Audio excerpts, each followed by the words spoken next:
Hello and welcome everybody tonight for our nice impromptu episode tonight. We actually don't usually go live on what day is it today? Tuesday? It's definitely Tuesday, yep. It's Tuesday, perfect. But we were actually very lucky to get a chance to speak to Craig Williams, who has created a great horror short film, which is named The Wyrm of Bwlch Barras. So close. Right? Bwlch. What? Bwlch. I think he said we could say it anyway, so I'm right. taking 10 out of 10. The Wyrm of James Barras, then. Because I'm terrible usually at pronouncing even like Scottish words, so it's actually excellent for me. It was actually it was nice. It's nice to get an opportunity to see something from Wales. It's not something that we're too exposed to up here, so it was really quite refreshing. And yes, look forward to talking to Mr. Williams. There's a lot to unpack, which is great. You can find The Wyrm of Bwlch Barras on the Arrow player. You can go ahead and download that on any Apple and Android device. I'm showing my age now. Apple and what do you call the phones, son? But if you can, you can access this basically on any device that is able to play the Arrow player. So we suggest you go ahead and do that, especially once we chat to Craig here. So I'm going to go ahead and bring him in, ladies and gentlemen. Craig Williams. Craig, how's it going, my man? Hello. All right, guys. Hey. How's it going? Great.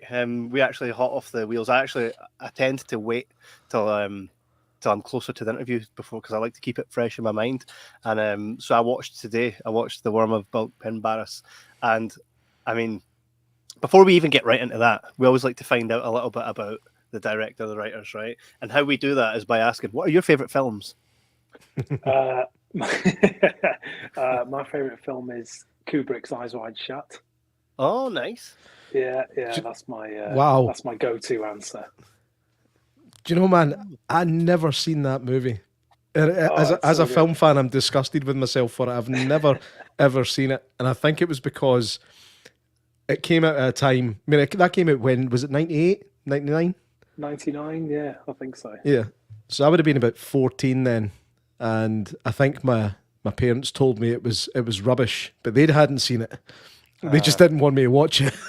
I think that's what got to me. I think that's what did it at the time. It was the first, I'd started getting into Kubrick and everything, and then this was the first Kubrick I could actually see in the cinema, which, seemed like incredible. I think I was about 15 at the time, 14, 15. And I thought, oh my God, I can actually see a Kubrick film in the cinema. This will be the last chance. And I think it just stayed something quite special, since then. I even have the mask from it tattooed on me as well. Oh, excellent. I'm properly obsessed with it, yeah.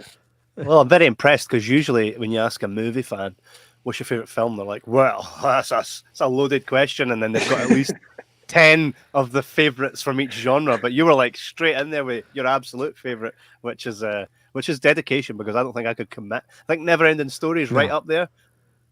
Well, no, I've seen it on your site. You've got the graphic right there. Yeah, it's actually. Oh no, he's away. Oh, he's back. Yeah, that was quick. Is it? Oh, he just disappeared and came back. Oh, hey, that was fast. That was crazy. Yeah. So, are you a genuine horror fan, or are you kind of like? Well, we're pretty even. Like I say, we love stuff that from the early childhood, Never Ending Story, goes right up to all the Terminator films. So we love horror, but we're pretty widespread. What about yourself? Would you say that you're pretty widespread when it comes to films, or do you stick to a couple different lanes? No, I'm definitely quite widespread. I definitely watch as much as I can, but horror is something I always come back to. Any kind of like horror, exploitation, kind of action, and anything genre related is always going to be like really my kind of thing. But I'll give anything a go. That's a great attitude. That's where you find the real hidden gems. Before we talk about what the film's about, are you by any chance a Gary Moore fan? Gary Moore, the blues guitarist. Yes, because by the way, the score to your film, I'm hearing a lot of Gary Moore. Was that intentional by any chance? I swear. He's going to say no. Look, I didn't think of that, but I'll have to. I can't imagine the composers are big Gary Moore fans, but I could definitely mention it to them. From what I'm hearing, right, there's a song called Parisian Walkways. Walkways, yeah. And if you're going to go back now and listen to the score. Oh, God, I've heard it. Yeah, I know what you mean. There, right? Isn't it? It's there. It's in your score, and I thought, I wonder. And then you came up here with the Black Sabbath T-shirt. I thought, guy likes good music, so it could be very much. That's it. I'm not gonna not hear it now. That's it. Right? You've just ruined the guy's own film for him. Hey, you can't use the word Gary Moore and ruined in anything unless it's someone portraying Gary Moore. No, there is no ruin when it comes to Gary Actually, speaking of the score, I mean, the score is brilliant. I mean, for a short horror, the music really has to grab you, and it does. It's really quite. It's almost. Gary Moore, it's almost other. No, not Gary Moore. Like I never even made that comparison. But for me, it felt like I was somewhere else, and it was really well put together. Who was your composer, and how did you get to work with him? So the composers are Kian Kiaran and Dav Yayan, who are in the band Super Furry Animals, and now we're in the band Das Coolies. So there was the Welsh connection there, but I was obviously a huge fan of the band anyway, huge fan of Kian's solo stuff. So when the opportunity came up, it was obviously I was gonna say yes. I couldn't believe they'd actually do it. And in order to do the score, they just sent lots of snippets of tracks for me and my producer Jules to listen to. So it was just amazing. It was like listening to a band I love putting together something, and I just kept having to think, oh my god, it's for my film. Do you know, you can actually hear it. That's like, for me, what straight away stood out, aside from visually how beautiful it looked, and almost had that kind of old style grain to it as well, but it really did stick out, the music. I was like, oh wait a minute here, because you don't hear music like that in films, or even short films, to say the least. Like, it's not something I come across all the time.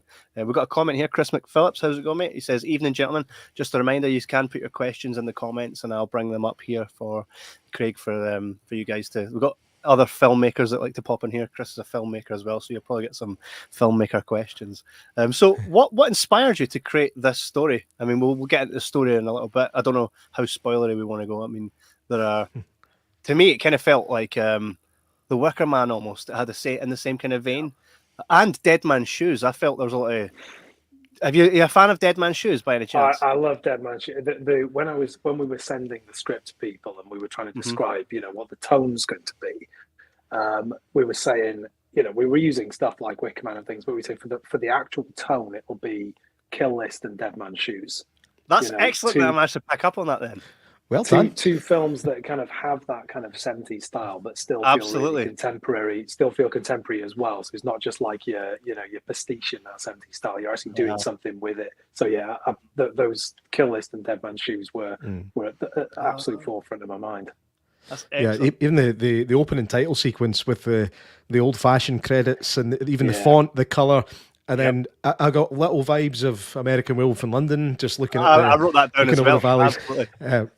It's so well put together, man. There's something magical about watching something you know is brand new, but feels like it's from another time. Absolutely. What was your thought process behind the aesthetic of it? It was really tricky because I love that 70s style. I love a lot of like European genre stuff from the 70s, like Jean Rollin and Jess Franco and stuff. So the main thing for me was to try and pull back on that, because my temptation would be to go right into it.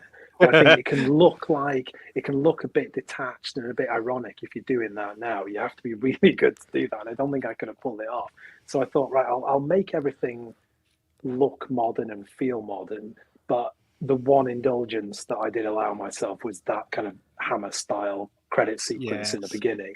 I know it's like a massive indulgence to put credits at the beginning of a short film as well. But I knew it as I was doing it, and I thought, when we were editing it, I thought, no, this is fine. And then I go to film festivals and watch it. I think this is for me. This is just for me. I'm glad I did, because it does give it a specific look, and they were done by Richard Wells, who is just absolutely amazing when it comes to this kind of like folk horror stuff. He's worked on a lot of he's worked on some Ben Wheatley stuff and Inside Number 9 and things, so I think we have quite a similar taste in things, and I knew that his style would be absolutely perfect for this, and it's the same. He did the posters as well. Right. And the fonts there that you can see on your screen, Yes. the old 70s style. It's excellent. I actually love a lot of stuff like that. One of my older favorite films is Young Frankenstein. I think maybe I don't think there's a better Mel Brooks film than Young Frankenstein, and it definitely has that type of vein. With it, I like that you just dropped that in then and then moved on, being like, "Yeah, there's no better Mel Brooks film than Young Frankenstein." Right, let's move on. Well, it's not open for discussion, is it? It's an objective fact. Let's move on.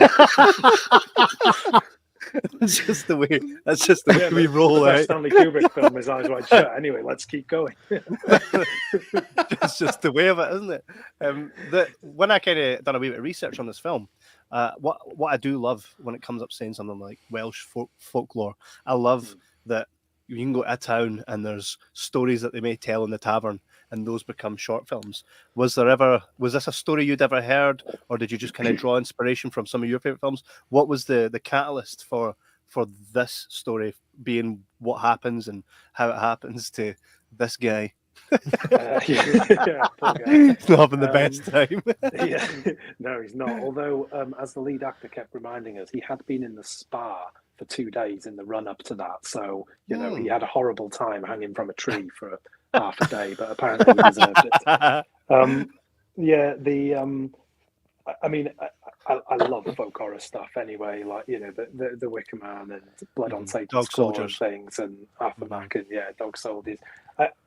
So I knew I was going to do something folk horror, but I was kind of conscious that a lot of the folk horror stuff comes from English folklore, and I wanted to do something that was rooted in Welsh folklore. So I took an old Welsh myth about a renegade Welsh king who escapes from the English and tries to build a city in Wales, but the ground is poisoned because there's a dragon in there. So in order to build the city, he thinks he has to sacrifice people to the dragon so that it kind of cures the land.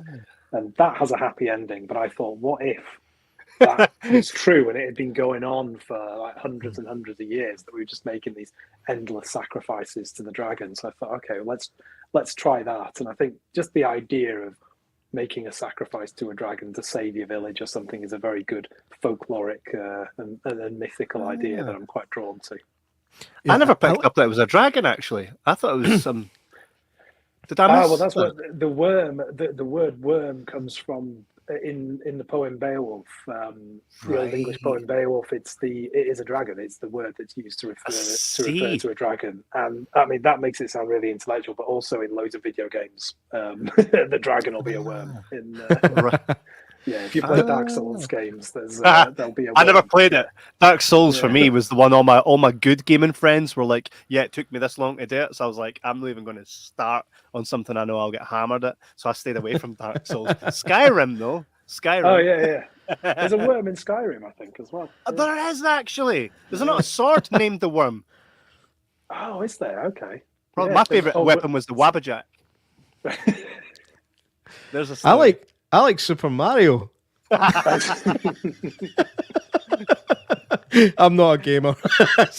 It's a tough world for me when we start talking about games.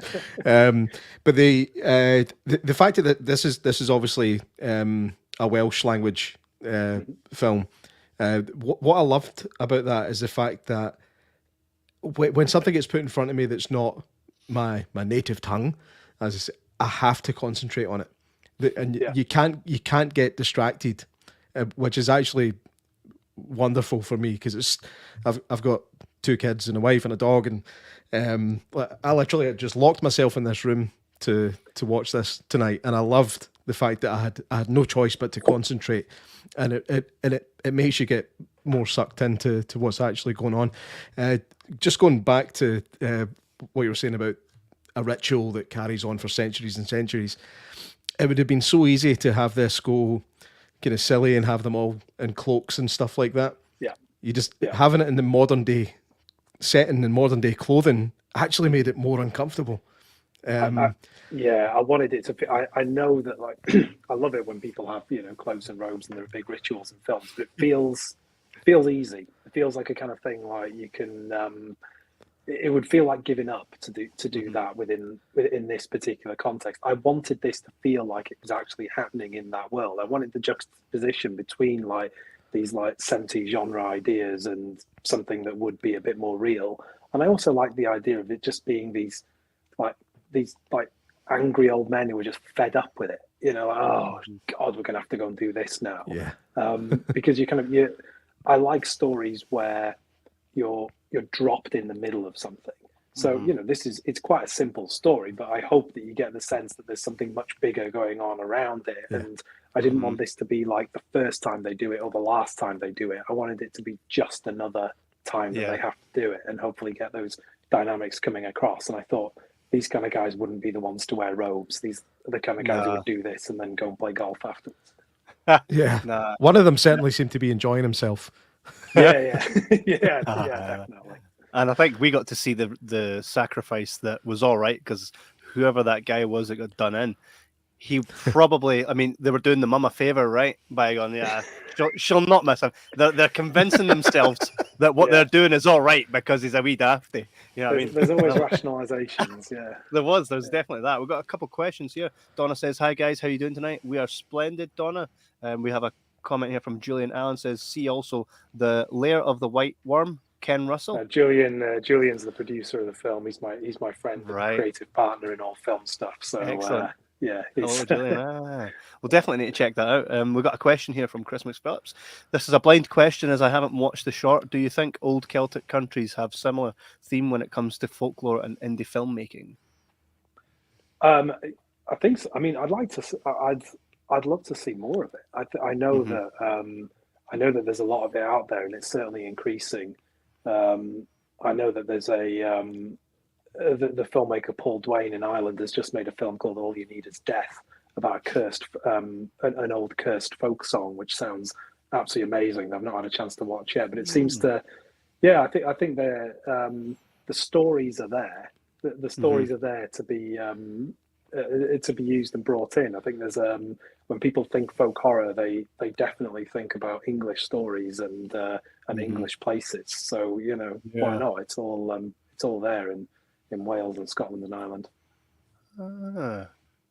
So from when you went from process of coming up with this idea, for people like Chris that are young filmmakers, what was it like for you taking this idea from your mind to paper, and then from that moment to then taking that to the screen? Was it fairly easy for you this time round, or was it quite a harrowing process? This is my first film, and I'm 38, and I've been writing scripts and things for a long time, but I never thought I could do anything with them. I've never even tried. I just kind of write them and then they stay there. And the same with this. I wrote this in the pandemic, and I left it. I just left it there, and then I just started getting a bit antsy, and I got a small child, and I just thought, I don't want him to look at someone who had all these dreams and then turn around and said, "Oh, I didn't actually do them. I just have all these kind of things I didn't do." So by the time I actually turned my mind to it and thought, right, this is going to be the one I make. This is going to be the film I actually try and go out to make. It was quite quickly. It did happen quite quickly, because we just put everything into it and tried to get it done as quickly as possible. Before I regretted it and changed my mind. How did you go about funding? Was it self-funded, or did you manage to secure any funding for it? I've had a day job for 20 years. I think that's how it was funded. It was self-funded, which is a really vulnerable making situation to put yourself in. Especially when you have lots of responsibilities and things. But I think it was the only. It's also, it's betting on yourself as well, isn't it? It's if I think I can do this, then what am I willing to put into it? Really stressful thing to do, but I don't regret it. I know it's very hard to get horror and genre films made, especially if you're looking for public funding and things. So I knew that if I wanted to do it myself on my own terms, then that was the only real option. Yeah. How did you go about the casting process? Casting, I worked in a theatre about 15 years ago or so, and I remembered the casting person that we used there. So I remembered her name and went back to her. And Networking. She helped us cast it. For the lead actor is a kind of a Welsh language rock star, and when I was a kid, he was my favourite singer, my favourite musician as a kid, and he acted a lot on Welsh television as well. And I thought, I kind of wrote it with him in mind, but then thought, I don't know if he'll do it. He doesn't do that much stuff anymore, and he's certainly not done horror. But we asked him, and we had a conversation with him, and he actually agreed to do it. So I couldn't believe it, because he was like a huge deal to me. But I'm so pleased he decided to do it. Sometimes amazing. All you have to do is ask. That's the thing. I couldn't believe it. Yeah. I know. We've been there ourselves. How did you find yourself on Arrow's radar? I mean, was that quite you must have been great when Arrow said, we're going to put this on our streaming service. Oh, it was just absolutely amazing. I love everything Arrow do. They're like just an amazing force for good in the genre space, and I'm a big fan of Arrow Player as well. Yeah. I think they were at a few festivals that this film had been at as well, and I just kind of I was sending the film to lots of people whose work I liked, including distributors and things like that as well. And Alan Simmons, who works at Arrow, who runs their Arrow Player, watched it and came back with some lovely comments and just made the process so easy. And I just feel so lucky. It's a great home for the film. I couldn't have dreamt of that, really. It's because you're kind of being brought into a family when it comes to Arrow. I think the stuff that they do, definitely. They take great originals, eh? They do, and they don't take that many as well. So I definitely feel really lucky, because you do. When you're doing shorts, I guess you think you're going to play festivals, and then what happens to it then? You either put it up somewhere yourself or put it on a Vimeo page or something. So I don't really think about what that step would be. And then we've got this with Arrow, and we've got something else coming in the US as well. So it's just it's really exciting. It's just the perfect home for it. You made it across the pond. yeah. Yes. I think it's a nice novelty, maybe Welsh horror. I'm trying not to overthink it, just in case. It's like overthinking is never really a problem of ours. Just see whatever comes in your head. Always works. Chris McPhillips asks, is your short pure horror, or does it swing into drama by any chance? I think it kind of unfolds like a kind of gangland thriller until it goes full horror at the end. So it's like I try to do it like Get Carter until it becomes The Wicker Man. Because for anybody that's not seen it, will not waste too much of it. But it starts off where you're seeing a lot of what looks like a really cool town, with a nice feel to it. The guys get together and they're like talking about, this thing's becoming more frequent now. We've got to do it, so we know there's something going on. Till it basically gets to But you kind of see the process of the guys going on. Oh, it's like a chore that they all know and they all agree. I think they leave their morals and everything like that at the door. Everybody in that town clearly knows what's what and what has to be done. And I think the best kind of outcome they can hope for in this one is that they find someone worthy of going up to the tree. That's what I took away from it anyway. And then you see a lot of stuff happening without actually seeing it, which I'm a big fan of, not seeing like a dragon. I mean, can you imagine if you had to actually create a dragon to come on screen? I think that's been a few people have really have said, "Oh, I really wish you'd have seen something." But I think I can't even imagine what kind of money you'd need to show something that doesn't look stupid. But because I'm a big fan of not seeing stuff as well. But I'm also I don't like the whole but do they see anything? Is it a metaphor? I think that's kind of like a bit lazy as well. So I was conscious of it. I wanted to make it clear that yes, there is an actual thing there, but I can't show you because there are constraints, and I think there's a way around it. Well, it's very good. What you done there actually was you got so close to the guy's face that I was struggling to get a decent screenshot. Right, so I thought that's excellent because you're seeing nothing but terror. He sees what it is, and we should be able to understand that whatever that is evil and not good for him. That's all you really need to know. It's actually like lovemaking scenes, right? You get the scenes that you watch it and you go, why did we need to see that? Like, all you really need is someone kissing someone, take their hand, walk into a room, the door shuts, and the sun comes up. It tells you this. It does the job, right? You don't need to see what's going on in that room, but sometimes it's just the case. You know what I mean? I think sometimes less is more, right? I think in reality though, the door shuts and then you just sit on your phone until you fall asleep. Totally. So, is there bigger plans for this then? Would you like? Is the plan to turn this into something bigger, being a feature or? Not this specific one. I mean, the plan is to carry on making films and stuff, and we've got something on the boil at the moment that, I mean, I am dying to talk about, but I can't. But yeah, the plan is to do something else, but it won't be with this particular story. But hopefully, it'll be in a similar register and in a Does it similar have? place. Well, technically, if I ask you questions, you're not telling us, right? You could just kind of say yes or no. So, does it have dragons? No, it doesn't have dragons. Is it a horror? It has creatures. Yeah, Creatures. Yeah, it's a horror. A creature feature. Nothing excites us more. Where's it set? There's some kind of creatures. I don't want to jinx it. I don't want to jinx it yet, but yeah, we'll see. Excellent. Hopefully well, soon. Soon.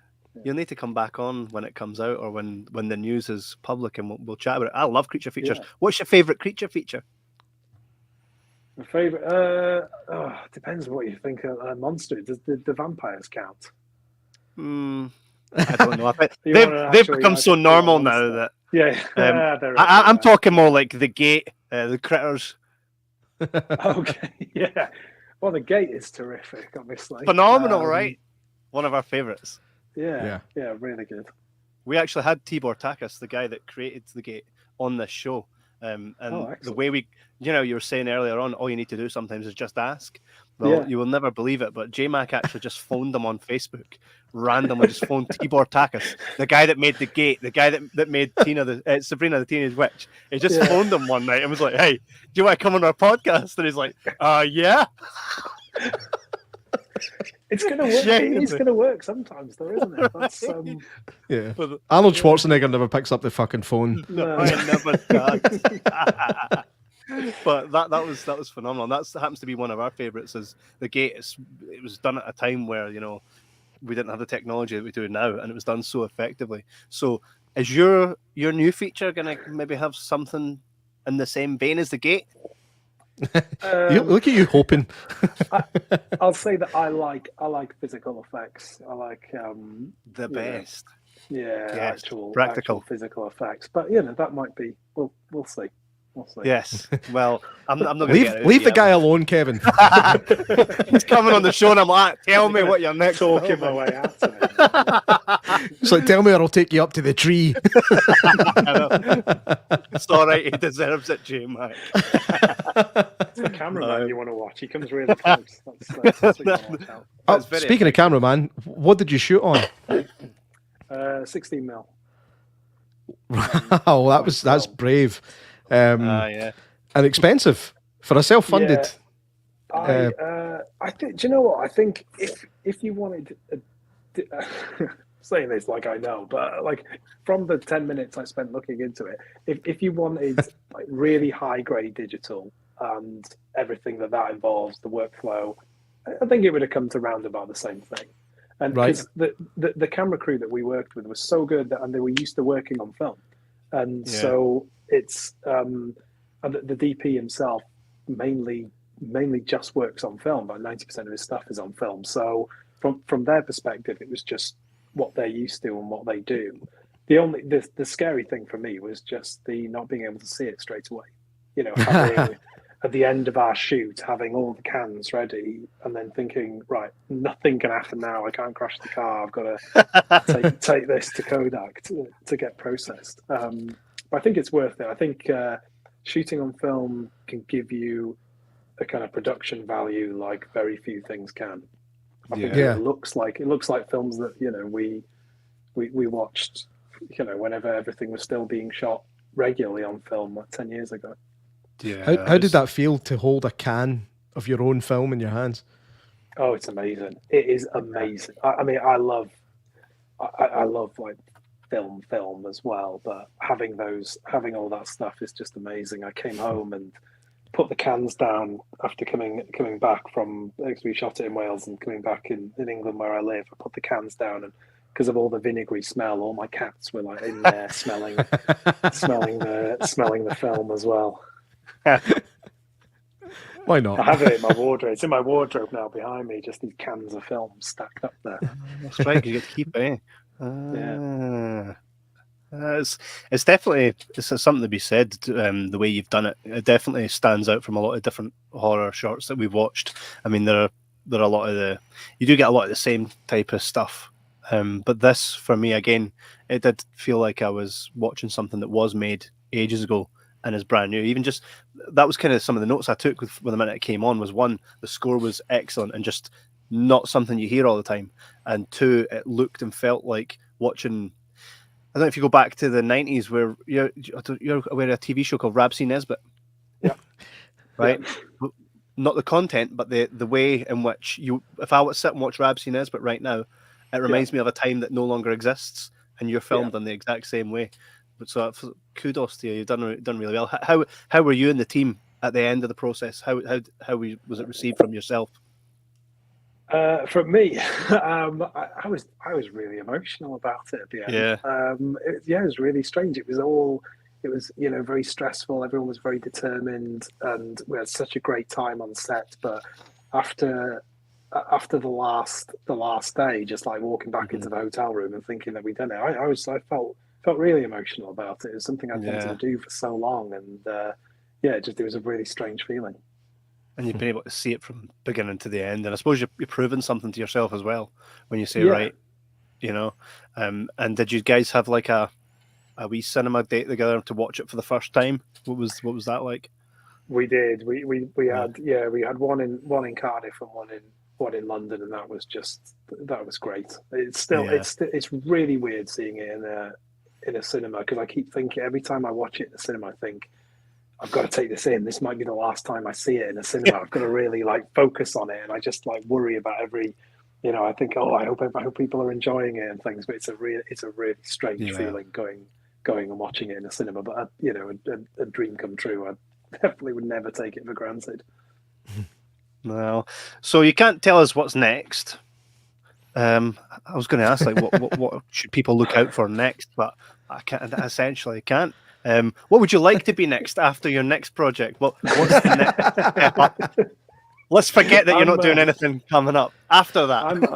I'm for me and my producer Jules are for hire for anything horror, ghost related. Yes. And here we're available.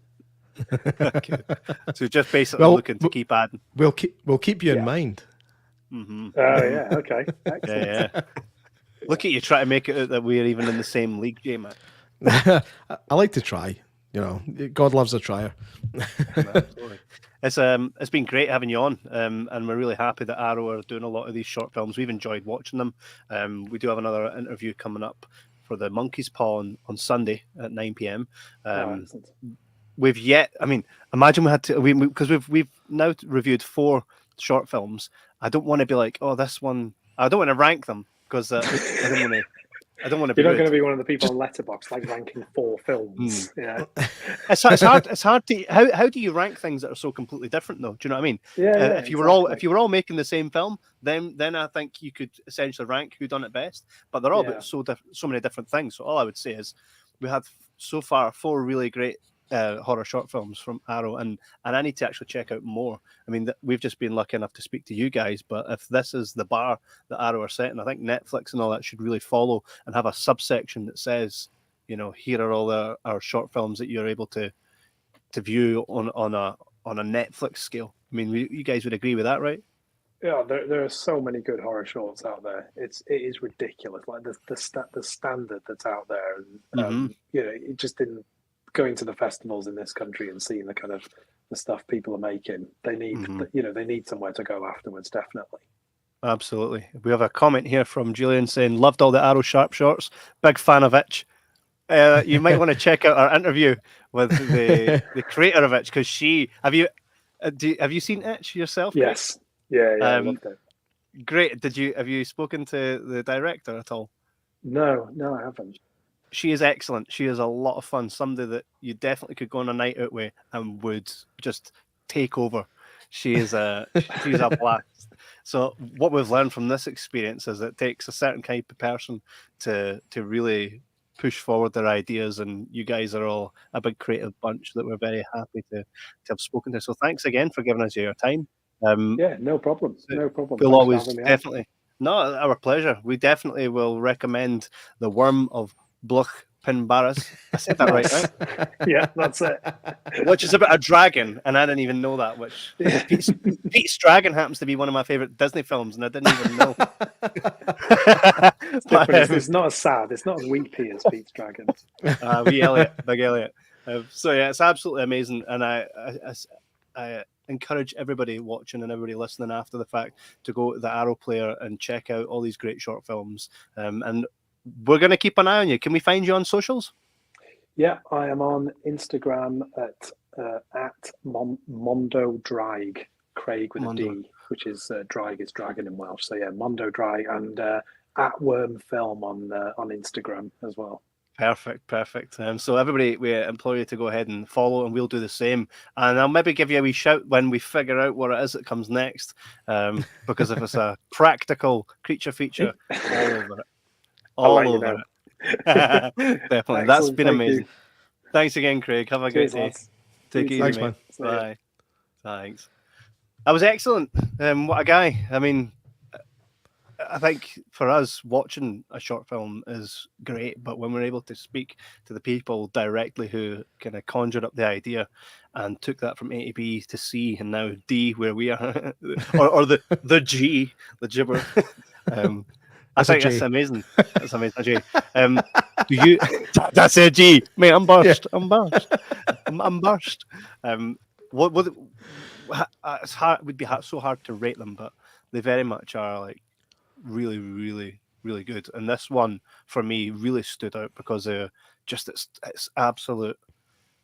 It's like an homage to movies like Texas Chainsaw Massacre. What the hell, man? No, where is your brain going, man? I know. It's leaving my brain. My brain knows what I'm trying to say. It's not connecting here. Mate, I felt so dizzy all day. See, when you said it reminded me of Rab Scene but I was like, what the fuck? No, but do you not get what I mean? I understood after you explained it, but when you first said it, I was like, where is he going with this? No, definitely. So I don't remember a guy in a string vest taking a canary for a walk.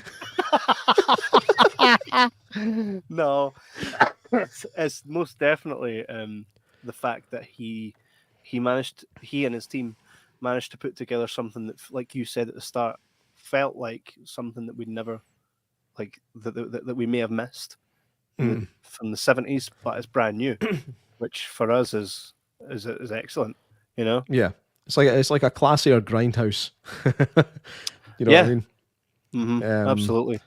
And the fact that he shot on 16mm as well is amazing. I didn't expect him to say that. I genuinely thought that he would have done what most people do and just go digital because it's easier. It's like, nope, they went 16mm. That's fucking brave. Well done. I know. Usually, I mean, you guys are not used to seeing us here live on a Tuesday, but like we said on our last episode, we do our best here to do the best we can to get these interviews with you guys, and it just so happens that we were lucky enough to get a hold of Craig tonight to do this episode. This Sunday coming at 9 p.m, we do have The Monkey's Paw, and that was written by a guy called Ben Kaplan, who... And The Monkey's Paw is a Hammer film, by the way. It's a Hammer short, and it features quite the cast, actually. You've got Ben himself, who he's been in movies like Leap Year, Rock and Roller, The Monkey's Paw, and he's quite a hitter here. He's done a lot of good, really cool stuff. But the cast from the Monkey's Paw itself, are you aware of Ian Gilder? He's in Game of Thrones, Torchwood. He's probably been. He's got the face that everybody recognises. His Dark Materials. I've got this thing that happens in my mind when I hear the name Ian. I picture like 50 different actors and smash all of them together. I don't know what it is. It's just with that particular name. I don't know what it is. He was also in Dark Ditties Presents The Witching Hour from our good Ah. friend Gary Smart in the gang. So a lot of crossing of the paths. In this It next seems to be the episode. way of it, especially within the British filmmaking industry.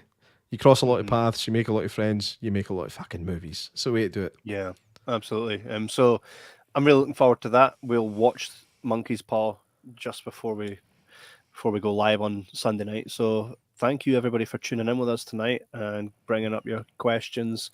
And we look forward to you guys joining us on Monday, where we review The Monkey's Paw with the guy that wrote it and directed it, Ben Kaplan. J Mac, you looking forward to it? Absolutely. You know me, man. I'm always up for a new challenge. Of course. And as always, huge thanks to the team at Fetch, Genevieve, Josh, Tom, for setting us up with these interviews. Thank you to Arrow for graciously giving us these guests and the screeners to watch these films. Good guys. They're like our big brother / sister, right? Arrow. They really look out for us, don't they? Yeah. They're always so sound, always so good to us. So we want to support them as much as we can. So everybody that doesn't yet have the Arrow player, go get it. Subscribe. If they are our big brother and sister, they're clearly a lot older than us, because when they're close together, they just fight like hell. So nice big age gap. Always look after them. They're looking out for us, of course. So yeah, thank you very much for joining us tonight, taking some time out of your evening, and you probably have work in the morning. So thank you. It's actually very well appreciated. If you're new to the show, hit the wee subscribe button. If this wasn't for you, we definitely have plenty. We've got about 300 odd episodes in the archive. We cover conventions, interviews with celebrities and all that cool stuff.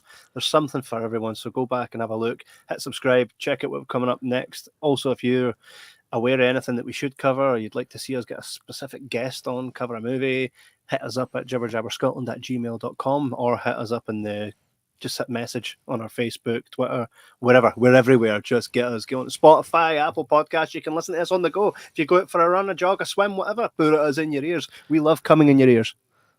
That's just filthy. Also, if you want to see us tear a shit psychic, a new arsehole, look up our interview with Daniel Jackson. That was fucking awesome. That was fun. I will. How do I segue from that? So on that note, you can't.